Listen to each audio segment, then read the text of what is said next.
Well, this week we begin a three-part series profiling the finalists for the 2014 Louisiana Farm Bureau Young Farmer and Rancher Achievement Award. The winner will be announced during the 92nd Annual Louisiana Farm Bureau Convention in New Orleans. You may recognize each of these finalists from last year's series, but I promise you, you will be impressed at the growth each farm made in just 1 year. This week we'll start our series in Jennings, Louisiana, at the farm of John and Brianne Compton. This young couple juggles the challenges of farming 1,500 acres of rice and crawfish with the joys of raising their 2 daughters on the family farm.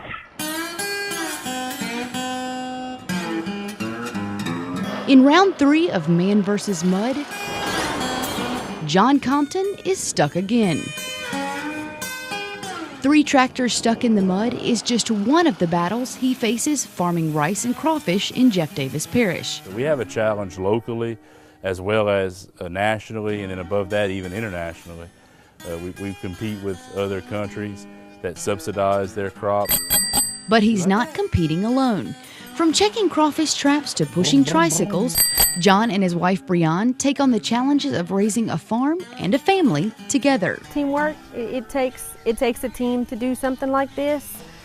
Support, you've got to have a good support system. Just having someone at home, even if it's to come pick me up if I'm in a bind or just to bring me to a field. And then most importantly, I know that my girls are at home and they get taken care of. We've been married 4 years. We've got 3 crops in the ground. We got 2 babies, and he is still my main man, and I'm lucky. But farming wasn't always a part of their plan. 4 years ago, John left his job in the oil field to go back to the family farm. When he started farming, this is what we're supposed to do. I farm to harvest that crop, to see almost like a personal challenge. Let's see what I can do with this piece of ground. I do believe this is something John was meant to do. I think anybody who farms, they're meant to do this job because it's not an easy job. And John agrees. Between the markets and Mother Nature, managing 1,500 acres of cropland is anything but easy. It's very challenging in this area of our parish and in this area of the state. Rice, the ground is most suited for rice production. And even compared to other states in the United States, it's not even that well for that.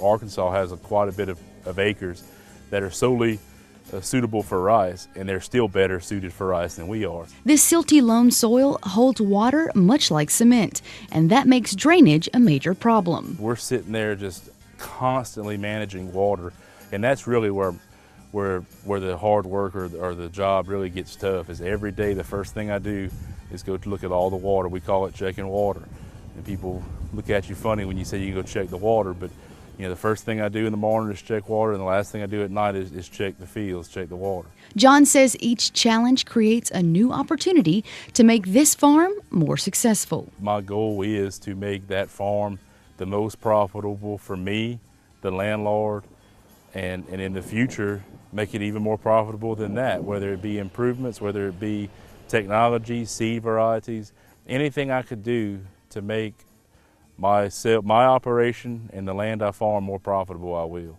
My farm is almost a living, breathing thing to where it's not my money, it's the farm's money. It's not my risk, it's the risk of the farm. And I'm just kind of the person that's trying to do the best to make that risk work into a reward. The winner of this year's Young Farmer and Rancher Achievement Award will receive a $40,000 credit to put towards the purchase of a General Motors pickup truck of their choice. Be sure to tune in next week when I'll introduce you to our next finalist, Brandon Gravois, a sugarcane, cattle, and tobacco farmer from St. James Parish.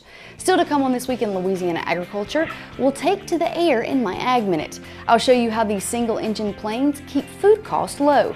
But first, a project 6 years in the making gets underway, and children across Louisiana will benefit. Stay with us.